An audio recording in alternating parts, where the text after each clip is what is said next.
Bom dia, mais uma manhã com Deus, priorizando a palavra de Deus, e nesta manhã do dia 24/9, nós vamos meditar de Daniel, do capítulo 1 ao capítulo 3, e que a paz do Senhor encha o teu coração nesta manhã.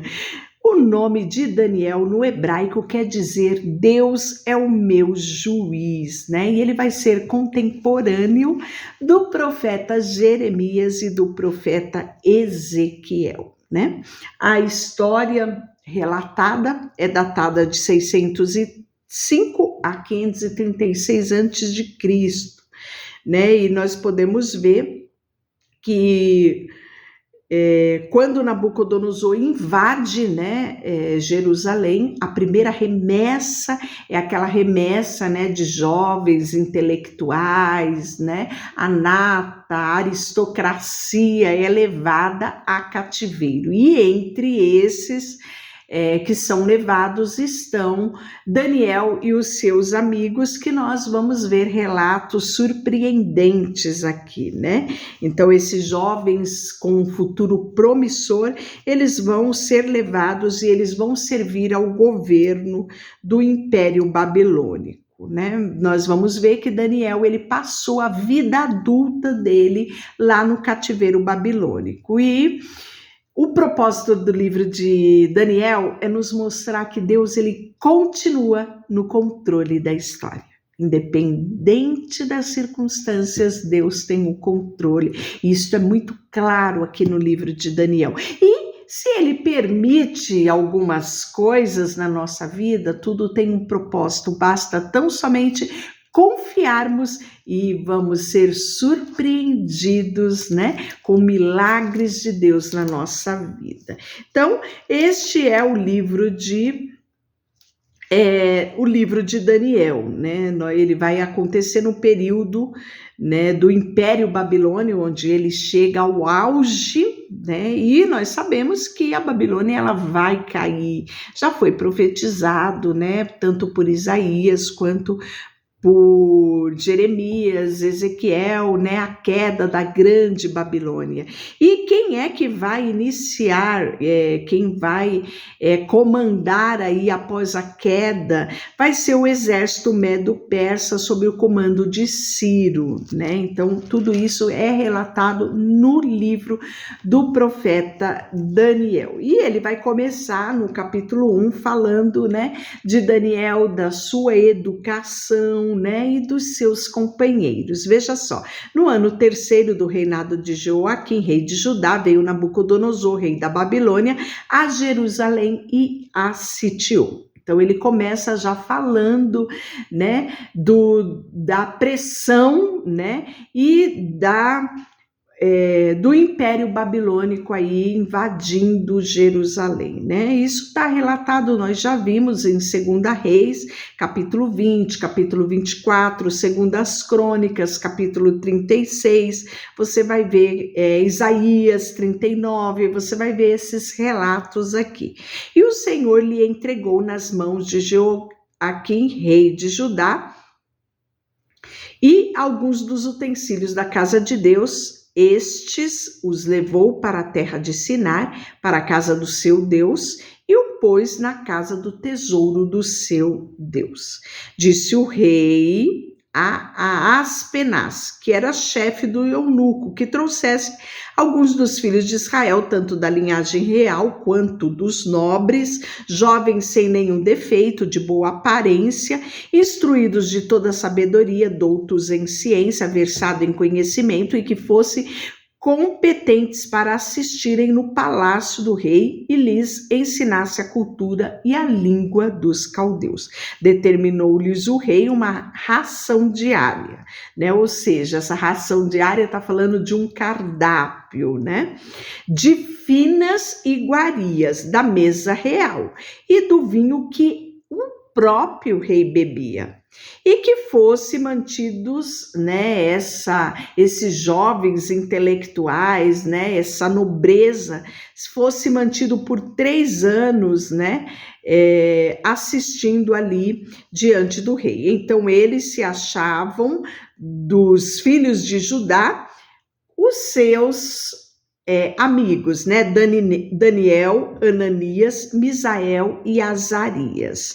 E aí o chefe do eunuco vai lhe colocar outros nomes, né? Então, já que eles estavam na terra, né, de Babilônica, eles iam receber nomes caldeus, né? Então, nós vamos ver que Daniel vai se chamar Beltesazar, Ananias vai se chamar Sadraque, Misael vai se chamar Mesaque e Azarias Abidine. E aí, no capítulo 8, é o que mais me impressiona. Resolveu Daniel firmemente não se contaminar com as finas iguarias do rei, nem com o vinho que ele bebia. Então pediu ao chefe do eunuco que lhe permitisse não contaminar-se. Eu acho maravilhoso, eu acho lindo ver um jovem como Daniel, né, determinar, né, ter um coração firmemente determinado em não se contaminar com as iguarias do rei, né? Ele resolveu, ninguém pediu, Deus não pediu, não mostra que Deus pediu, ou foi a ele imposto, não, ele resolveu de livre e espontânea vontade, firmemente não se contaminar. Né? E o panorama aqui talvez fosse uma honra para qualquer um ser escolhido para beber o vinho do rei e receber um cardápio, né, específico, né, determinado pelo rei. Qualquer um se sentiria muito honrado com essa condição, né? E aí a gente vê que o coração desse jovem aqui, de Daniel e dos seus amigos, não estavam nessas iguarias, não naquilo que o rei poderia conceder, mas o coração deles estava em Deus. E isso é um testemunho maravilhoso para mim e para você. Ora, Deus concedeu a Daniel misericórdia e compreensão da parte do chefe do eunuco. Então disse o chefe do eunuco a Daniel: tenho medo do meu senhor rei, que determinou a vossa comida e a vossa bebida. Porque deveria ele ver o seu rosto abatido mais do que os outros jovens da vossa idade? Assim, poreis em perigo a minha cabeça para com o rei. Então Daniel disse ao cozinheiro-chefe, e a quem o chefe do eunuco havia encarregado de cuidar de Daniel, Ananias, Misael e Azarias: experimenta, peço-te, os teus servos 10 dias, e que nos deem legumes a comer e água a beber. Então, veja diante de ti a nossa aparência e dos jovens que comem as finas iguarias do rei. E segundo o vires, age com os teus servos, né? E aí ele atendeu, né? E eles passaram por essa experiência de 10 dias. E no fim desses 10 dias, a aparência era ainda melhor, né? De Daniel e os seus amigos do que dos jovens que estavam comendo as finas iguarias do rei, né? Então aqui nós podemos ver uma dieta, né, rica em nutrientes da terra, e nós podemos ver aqui, né, uma dieta vegetariana, né, porque eles não tiveram aqui ingestão de proteína animal, né? Eles comeram apenas legumes, verduras, né? Então foi o que foi relatado aqui no livro. Tanto é que hoje muitas pessoas fazem, né, 21 dias do jejum de Daniel. Qual é esse jejum, né? Esse jejum, ele consiste, né, em você comer apenas aquilo que nasce da terra, né? Legumes, verduras, né? Tirando aí toda a proteína animal. E aí nós vamos ver que depois desses 10 dias dessa experiência, o cozinheiro, o chefe, tirou deles as finas iguarias do rei que deveriam beber, né? e dava a ele apenas legumes. E esses 4 jovens, né, Deus deu a eles, está relatado no versículo 17, sabedoria, né, um conhecimento, né, na cultura, e a Daniel Deus deu uma inteligência em visões e sonhos, que vai ser muito útil, né, ali no reinado, né, para que o nome de Deus fosse exaltado. Todos os dons que Deus nos dá é para que o nome dele seja exaltado. E aí nós vamos ver que em toda a matéria de sabedoria e inteligência sobre o que o rei fez perguntas, se achou 10 vezes mais doutos do que todos os magos e encantadores que havia em todo o reino. E Daniel continuou até o 1º ano do rei Ciro. No capítulo 2, nós vamos ver que Daniel vai interpretar um sonho de Nabucodonosor, né? O rei Nabucodonosor teve um sonho e o espírito dele se perturbou, né? E o texto fala que ele ficou sem sono, né? Teve uma insônia por conta de ficar pensando e meditando, né? E aí ele chama esses magos, os encantadores, os feiticeiros, para que se apresentasse diante do rei. E o rei diz que teve um sonho, né? Que perturbou muito o espírito dele. E aí os magos, né, os encantadores, eles querem saber qual é o sonho para dar ao rei a interpretação. E para a surpresa deles, né, o rei não quer contar, né, o que ele sonhou. Bem percebo que quereis ganhar tempo, porque vedes que eu disse está resolvido, né? Ou seja, eu não vou contar a vocês, eu quero que vocês me digam o que é o meu sonho e a sua interpretação. E nós vamos ver que todo o palácio, todos ficam alvoroçados, né?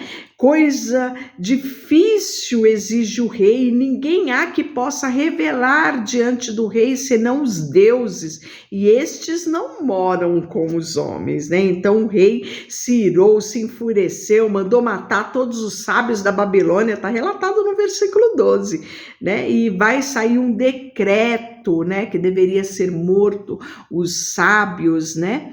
E aí nós vamos ver o desespero total. E quem vão buscar? Daniel, né? E os companheiros dele, porque esses também seriam mortos, né? E aí Daniel prudentemente fala ao chefe da guarda do rei, né? E nós vamos ver que Daniel vai pedir um tempo para apresentar ao rei o significado, né? E aí nós vamos ver que ele vai buscar a Deus e, para surpresa de todos, né, Deus revela a Daniel qual é o sonho do rei, né?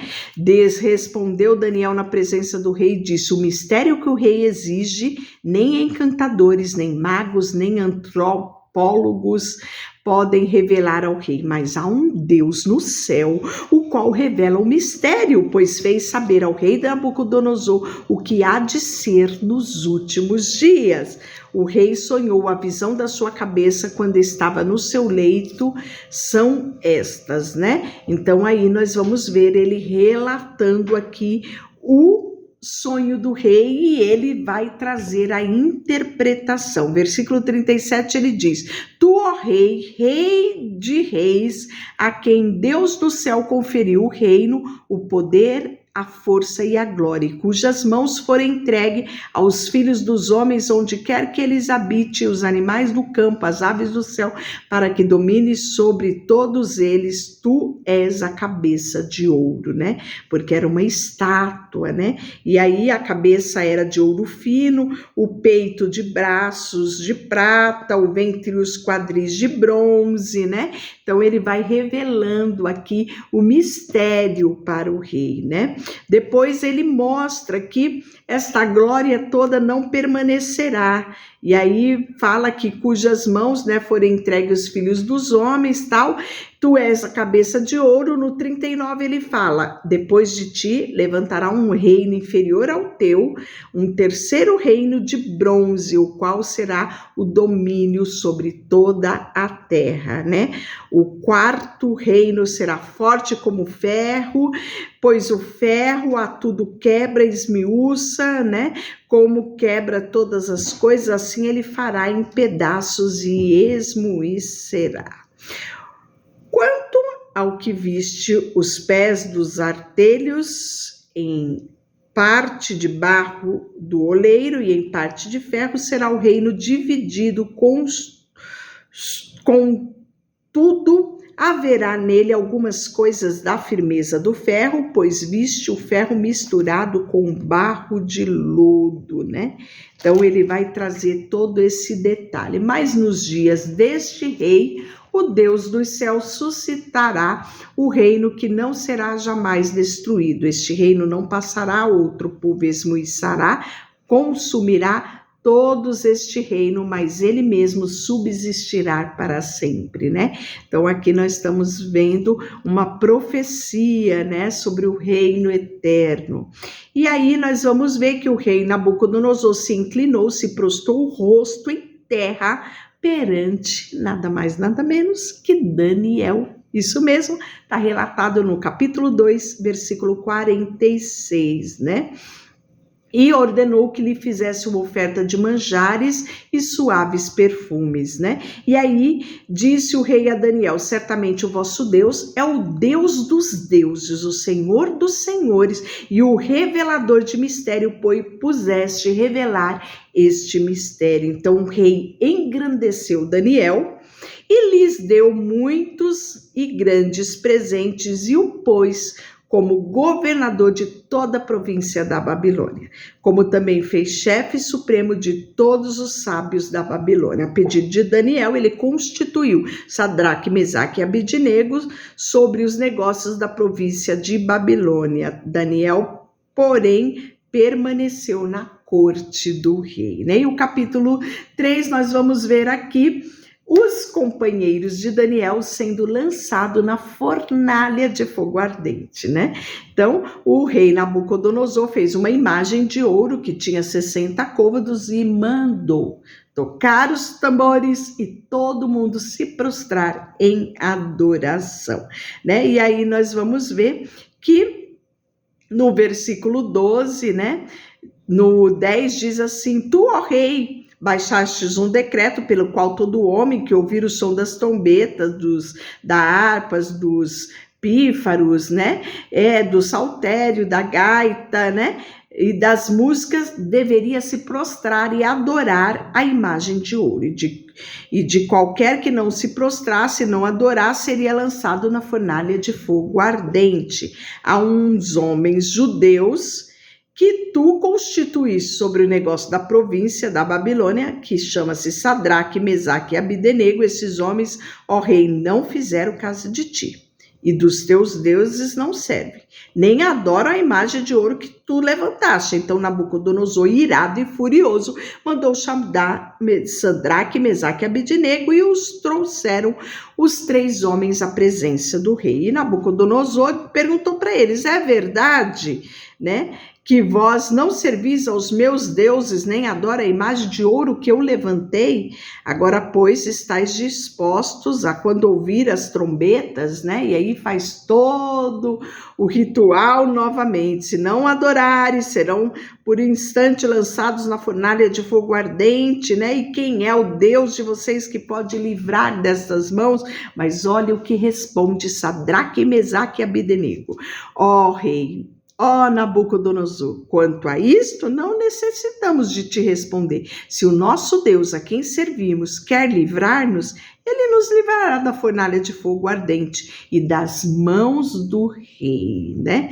Se não, fica sabendo, ó rei, que não serviremos aos teus deuses, nem adoraremos a imagem de ouro que levantaste. E aí o rei Nabucodonosor vai se encher de fúria, mandar aquecer essa fornalha 7 vezes mais, né? E ordena aos homens, né, que atassem, né, amarrassem esses 3 homens, Sadraque, Mesaque e Abednego, e lançassem eles na fornalha de fogo ardente, né? E esses homens foram atados, lançados, conforme a palavra do rei. E aí nós vamos ver que até mesmo os homens que lançaram, eles morreram, né? Porque a fornalha estava aquecida 7 vezes mais. Esses 3 homens, Sadraque, Mesaque e Abednego, caíram atados dentro da fornalha sobremaneira acesa. Então o rei Nabucodonosor se espantou e se levantou depressa e disse aos seus companheiros: não lançamos nós 3 homens atados dentro do fogo? Responderam o rei: é verdade, ó rei. E ele tornou e disse: eu, porém, vejo 4 homens soltos que andam passeando dentro do fogo sem nenhum dano, e o aspecto do quarto é semelhante ao Filho dos Deuses, né? E aí nós vamos ver que então Sadraque, Mesaque e Abednego saíram do meio do povo, foi retirado, né? E aí nós vamos ver que Nabucodonosor mais uma vez diz: bendito seja o Deus de Sadraque, Mesaque e Abednego, que enviou o seu anjo e os livrou, os seus servos que confiaram nele, pois não quiseram cumprir a palavra de Deus proferida e a entregar os seus corpos a servirem, a adorarem qualquer outro Deus senão o seu Deus. Portanto, faço um decreto, pelo qual todo povo, nação, língua, que disser blasfêmia contra o Deus de Sadraque, Mesaque e Abednego seja despedaçado, suas casas sejam feitas de monturo, porque não há outro Deus que possa livrar como este Deus. Deixa eu orar por você, Senhor, nesta manhã. Colocamos diante de Ti o nosso coração, a nossa vida, tudo que temos e tudo que somos. Em nome de Jesus, amém. Deus te abençoe.